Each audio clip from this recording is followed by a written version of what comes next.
tema apasionante que me gusta mucho y como pues le pasa a los músicos o a los escritores, que empiezas y te metes en algo que te gusta, te apasiona y el tiempo se curva. Vuela. Entonces, mi maestro decía, dale un final. Mi maestro de interpretación. Dale un final. Decía, dale un final. A los 5 minutos te decía, dale un final. Sí. Y entonces vuela la idea de, en vez de decir, te quedan solo 5, dale un final. Muy bien, pues avísame que le daremos un final. A la curva. Sí. Y bueno, de hecho he escrito varios libros y el último capítulo siempre cuesta bastante. Hay que pensarlo bien, tiene que ser un final bonito. Y empiezo por el final. He cogido una frase de Jung porque quería acabar como una sinfonía bien arriba, ¿no? Y casi que prefiero pues empezar así pues por el final y no por el principio, diciendo una frase de Jung que nos invita a reflexionar cuál es nuestro mito. Dice: entonces tuve un momento de extraordinaria lucidez, en el cual abarqué con la mirada todo el camino que había seguido hasta allí. Pensé, ahora posees la clave de la mitología y tienes posibilidad de abrir todas las puertas que dan a la psiquis inconsciente. Este es Jung hablándose a sí mismo y le dice, ya tienes las llaves, porque ha descubierto los grandes arquetipos, los grandes símbolos y ha descubierto la universalidad de todos esos símbolos, con lo cual es como una gran llave para entrar en todas las mitologías del mundo. Pero alguien dentro de mí susurró, este es Jung hablando, no yo, Jung dice, alguien dentro de mí susurró, ¿por qué abrir todas las puertas? Surgió entonces la cuestión de qué era lo que yo había logrado hasta entonces. Había explicado los mitos de los pueblos primitivos, había escrito un libro sobre los héroes, sobre el mito en el que desde siempre vive el ser humano. Pero, ¿qué mito vive el ser humano de hoy? Entonces esta es una de las grandes preguntas, ¿no?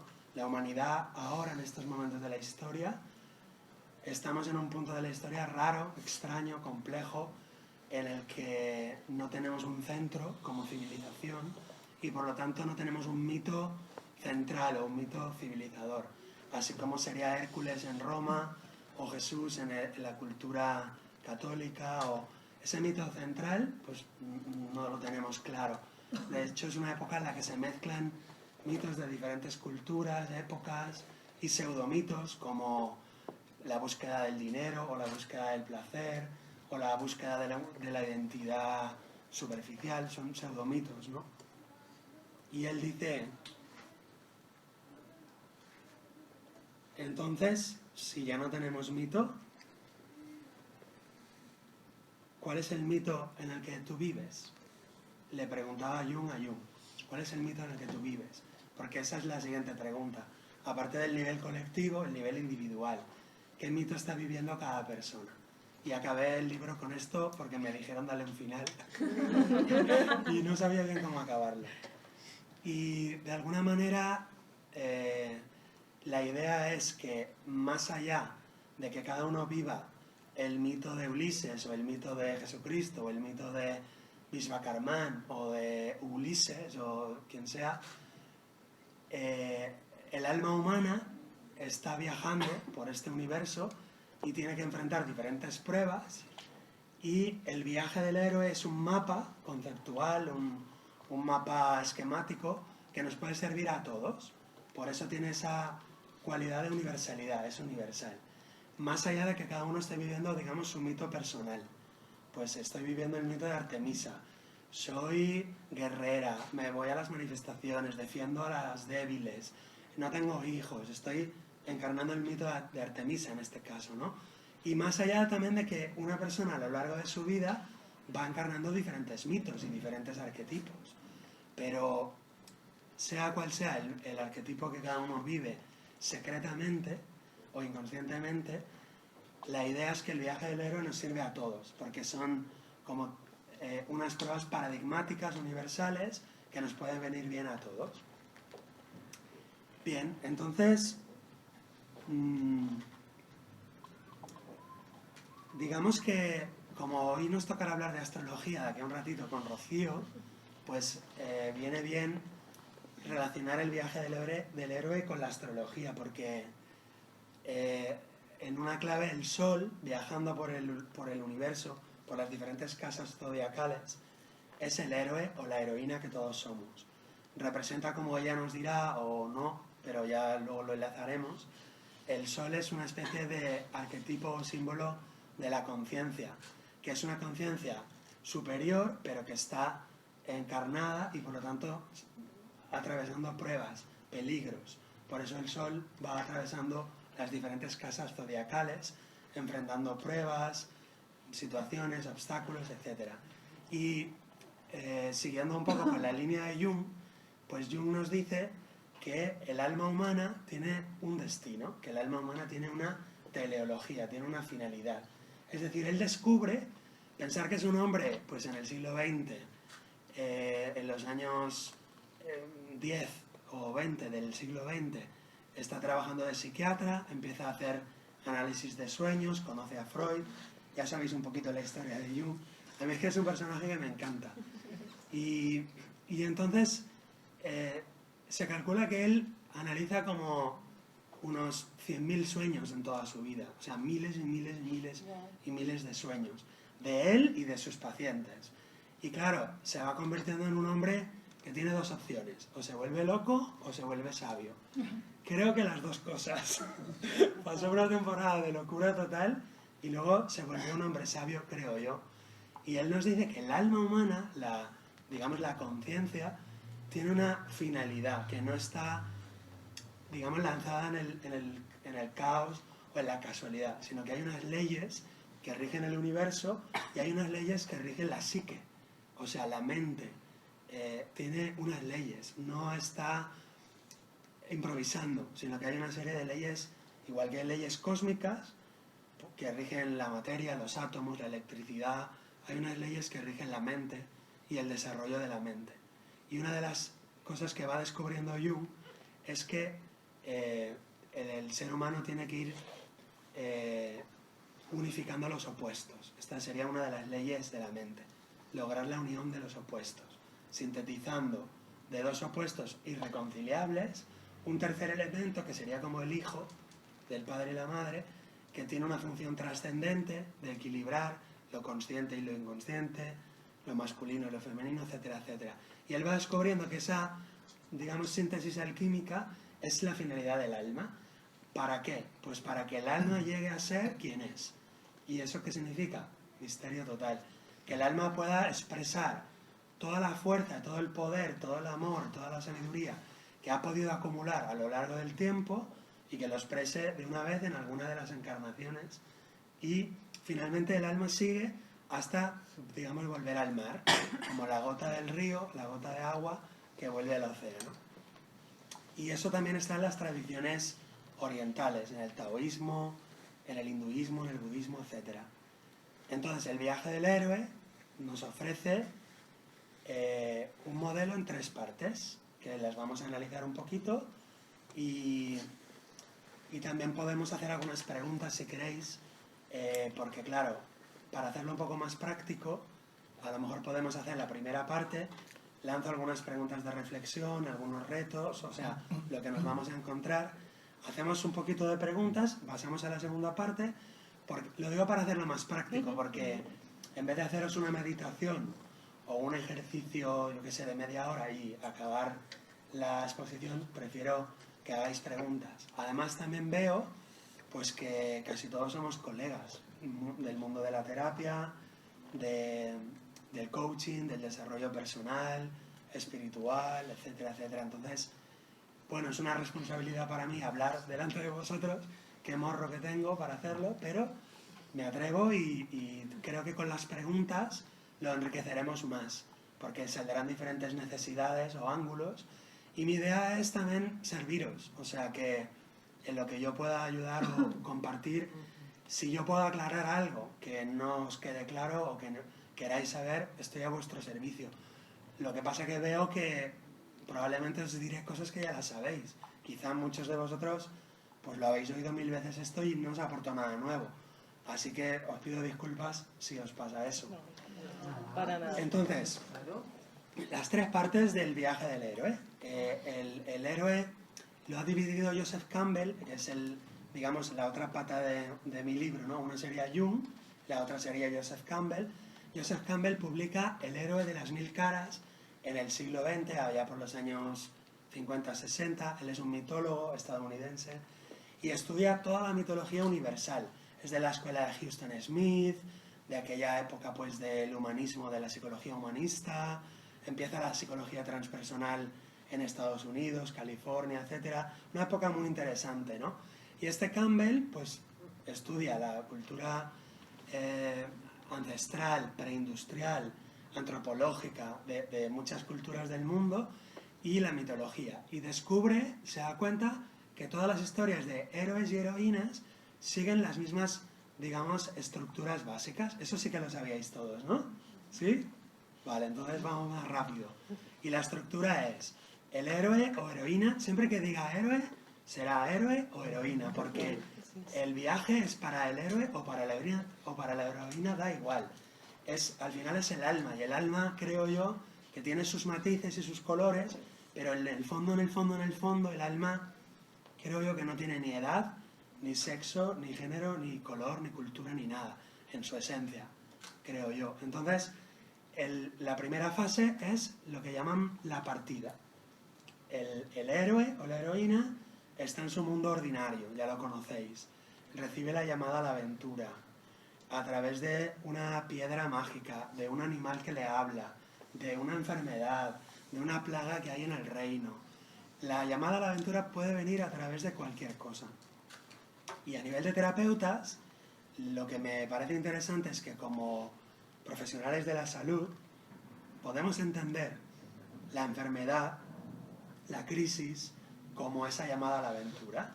Y eso a mí me parece muy interesante ligarlo, porque entiendo que mi cliente, ahora ya os hablo como profesional de la terapia, mi cliente cuando viene a la consulta ya ha pasado la llamada a la aventura, que ha sido un cáncer o la muerte de un ser querido, y está ya buscando un mentor. Ese soy yo. El mentor, más o menos, es el terapeuta o el coach, que no va a hacer el camino por él, que no le va a dar consejos fijos, sino que le puede dar ciertas indicaciones de por dónde se va a la montaña sagrada, pero que no va a ir por él ni lo va a cargar a cuestas, le va a dar unas indicaciones. Y entonces, sabéis que esa primera etapa tiene 5 subfases o 5 pequeñas etapitas dentro de la gran etapa que es la partida. ¿Sí? ¿Lo conocéis eso?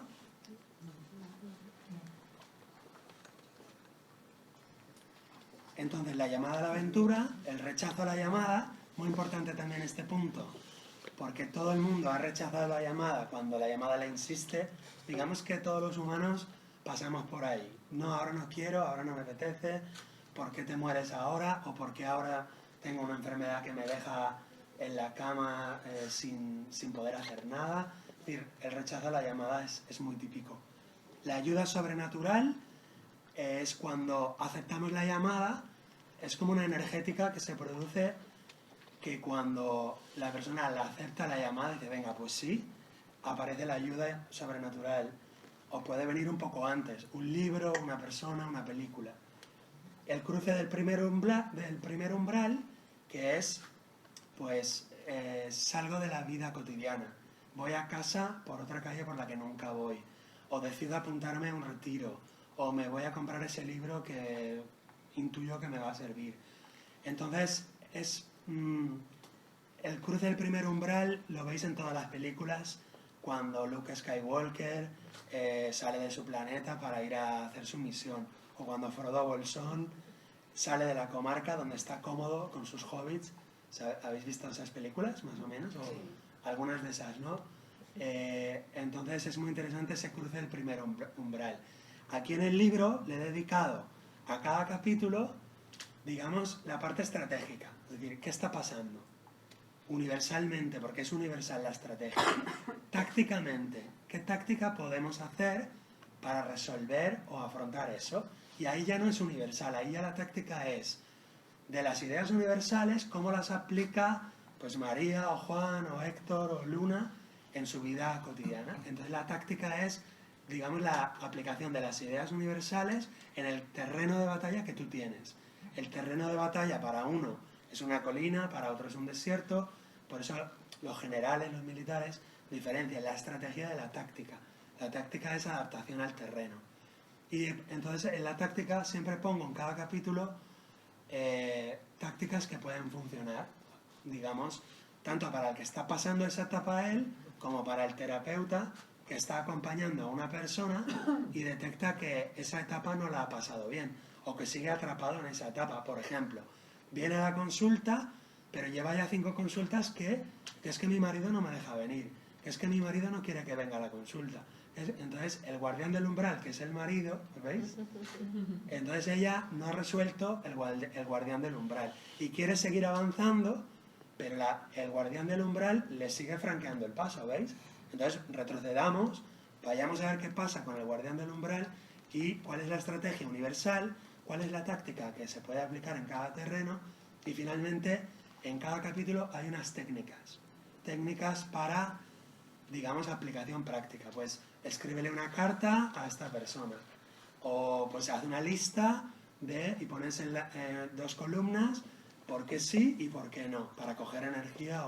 Son técnicas de coaching, de terapia, técnicas sencillas que todo el mundo puede hacer y que no me las he inventado yo, las he recogido de la escuela de atención, de la escuela transpersonal, de la escuela Gestalt, de filosofía, de los estoicos y, en fin, del hinduismo, del budismo, de mindfulness, técnicas a montones. Tenemos, en general, hoy en el mundo tenemos una sobreabundancia de técnicas. Creo que a veces nos perdemos en un océano de técnicas y creo que lo que nos falta es la estrategia general. Por eso he escrito el libro, para, más allá de la técnica que use cada uno, ver la idea general, el dónde va el alma en general, ¿no? Y qué obstáculos se va a ir encontrando. Y el paso por la noche, o el vientre de la ballena, que es ya, después de haber pasado el umbral, el descenso hacia la oscuridad, hacia el fondo, hacia el pozo, hacia la soledad. Esta prueba, que es la 5 de la primera parte, Joseph Campbell la pone aquí, para mí sería la primera de la segunda parte, pero bueno, cada uno, pues, cada quien. Entonces, sobre esta primera parte, me gustaría que hicierais preguntas, dudas, quejas, lo que queráis compartir, que queráis preguntar, ejemplos. Si queréis os leo algo, por ejemplo, la ayuda sobrenatural, la asistencia inesperada. Entonces, cada etapa tiene la estrategia, la táctica, la técnica y una película recomendada o 2, donde se puede uno fijar en cómo el héroe supera eso, y una pieza musical cortita de 4 o 5 minutos para cada etapa.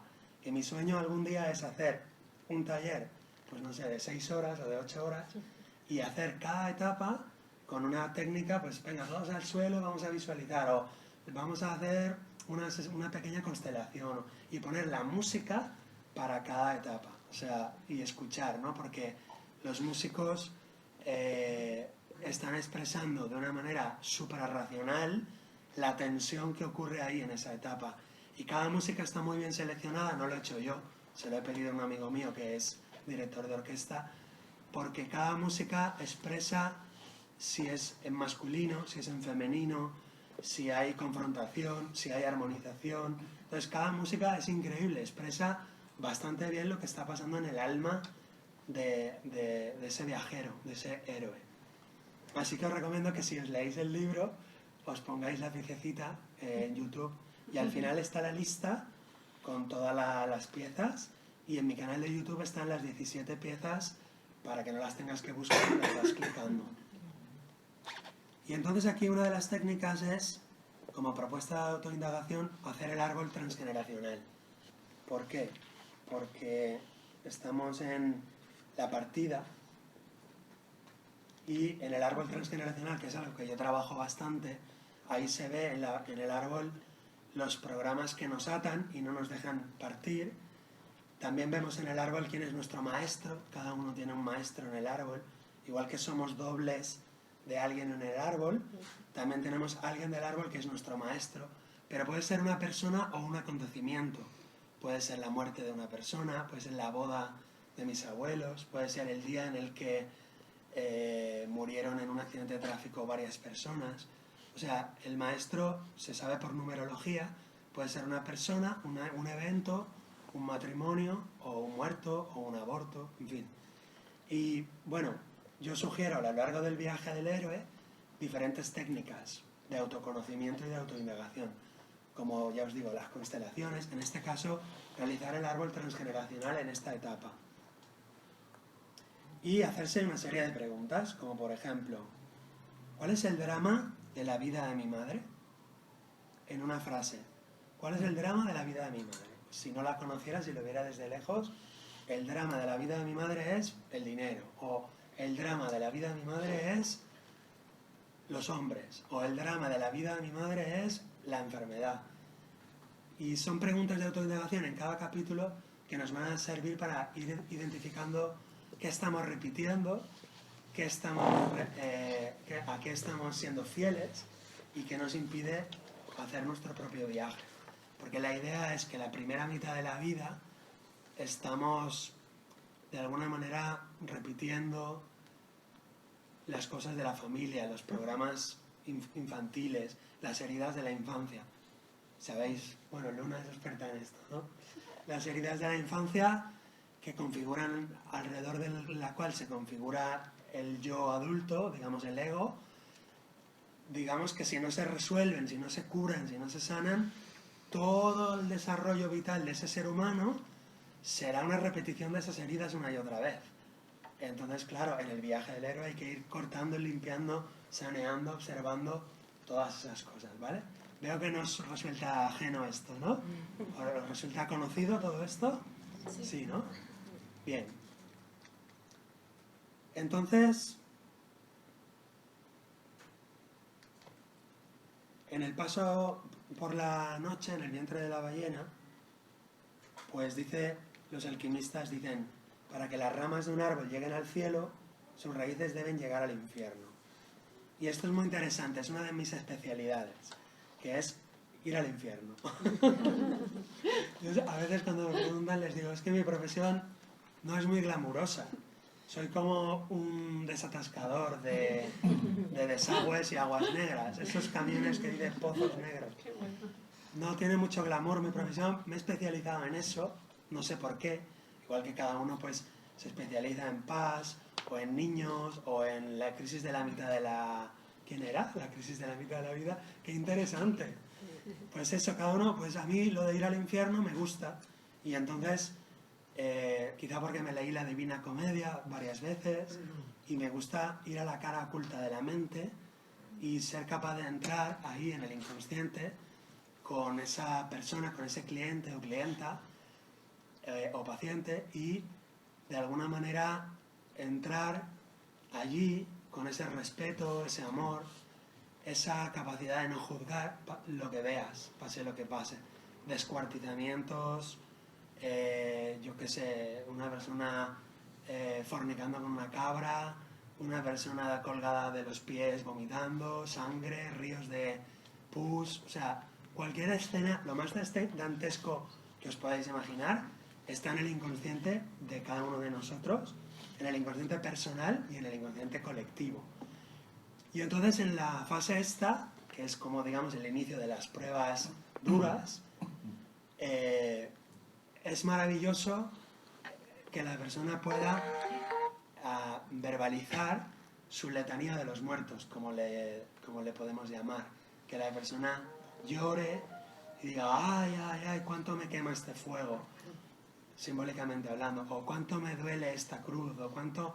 Entonces que la persona cante su letanía de los muertos y yo le propicio ese canto, para que la persona llore, se lamente y entonces verbalice, ¿no? He deseado que muriera mi padre para poder quedarme con mi madre, porque mi padre pegaba a mi madre y entonces pensé que lo mejor era que se muriera. Entonces, verbalizar esas letanías de los muertos es una de las fases de la terapia.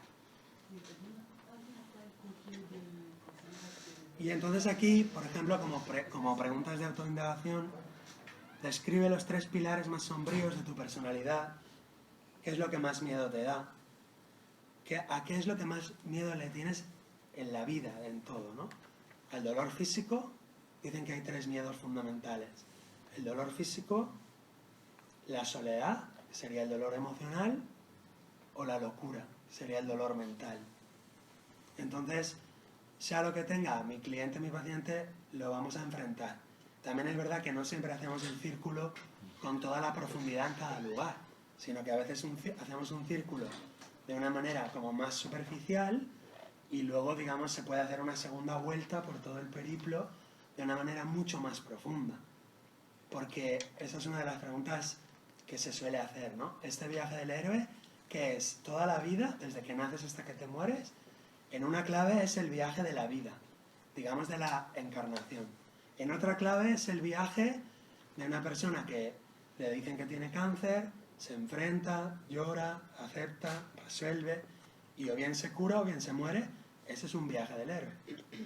Y en otra medida es un viaje del héroe que puede durar 10 años, una persona pues que deja su trabajo de penalista, de abogado, de no sé, arquitecto, lo que sea, y lo deja pues para ser actor o pintor o para dedicarse a la música, y hace su viaje del héroe en el sentido de su búsqueda de sí mismo o la búsqueda de la espiritualidad, con lo cual el viaje del héroe se puede aplicar a una vida entera, a una enfermedad y su curación, a unos años donde la persona está haciendo su viaje, o incluso todas las reencarnaciones juntas hasta llegar al nirvana. Es también el viaje del héroe. Todas las reencarnaciones juntas. Las primeras reencarnaciones vivimos vidas de inconsciencia, animales o semi-animales. Las vidas de por la mitad, dicen los sabios, son vidas ya más humanas, donde hay conflictos humanos, serían los dramas. Al final de esas reencarnaciones vienen otro tipo de reencarnaciones que ya no son dramas, son tragedias, que es diferente porque las tragedias incluyen a los dioses, con lo cual las personas ya están lidiando con fuerzas divinas, arquetípicas. Y finalmente las últimas vidas, que sería la iluminación, la entrada en el nirvana y el retorno al mundo de los hombres, de los humanos, para fundar una ciudad o fundar una nueva medicina o fundar un colegio o una orden católica nueva que no existe, o es decir, darle al mundo el don de esa alma, de las vidas y vidas que esa alma ha ido atesorando. Con lo cual el viaje se aplica a las muchas reencarnaciones, a una sola reencarnación, a un proceso de enfermarse, curarse y sanarse, que no es lo mismo curarse y sanarse, o a un proceso de unos años de búsqueda interior y retorno al mundo ordinario. ¿Visto? Oye, me sorprendo de poder sintetizar, ahí corriendo, estoy como acelerado, así que me callo yo y hacerme alguna pregunta, va, por favor. Tengo una pregunta de afuera, dice. ¿Alguien dejó el coche encendido? ¿Alguien ha dejado el coche encendido? Voy a ver. Eva, Voy a ver. Enseguida sí sopla tú. Eso sí que es un viaje. eso sí que es un viaje, sí. ¿Compartirías un poco más sobre la diferencia entre curar y sanar para ti? Sí, también entendiendo que cada escuela terapéutica tiene su lenguaje diferente y que a lo mejor yo te digo algo que en mi escuela está clarísimo, pero que en otra escuela uso las palabras al revés. O sea, que entendamos eso. Sí que parece que hay una diferencia entre una enfermedad que te dan una serie de antibióticos y desaparece, le llamaríamos curación a eso, y una enfermedad que tú entiendes para qué ha venido, qué significa, qué tienes que aprender y cómo partes de tu personalidad tienen que cambiar para que eso no se repita. Es decir, hay una enseñanza profunda. Por lo tanto, la curación sería: desaparecen los síntomas o desaparece la enfermedad sin intervención de mi conciencia, y la sanación sería: mi conciencia ve, observa, aprende y crece. Entonces eso sería sanación. ¿Te sirve, Jean-Paul?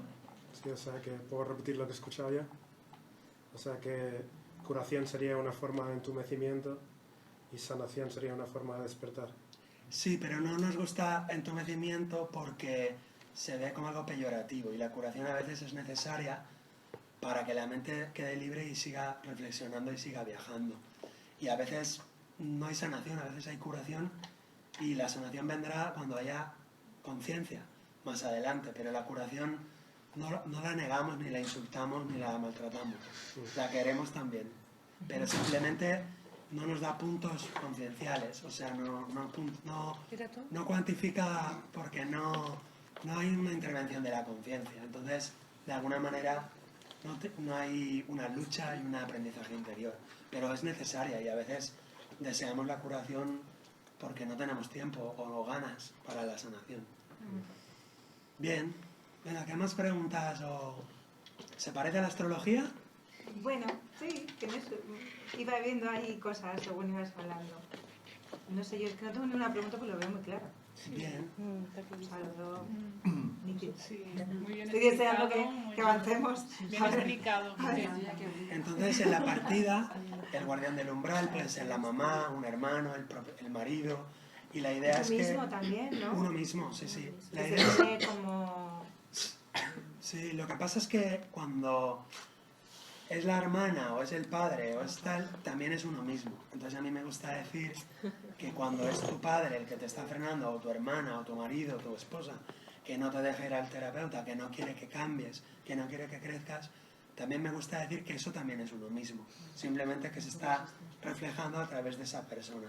Porque también hay un misterio al final del viaje, que es que el universo es un espejo y que todo lo que ha sucedido, los dragones que he matado, las diosas que he conocido, los dioses que me han dado sus poderes, al final el gran misterio, creo yo, es que todo es uno, ¿no? Y todo es un espejo de este misterioso universo en el cual el espíritu juega a ser persona, piedra, árbol o Dios, pero todo es uno.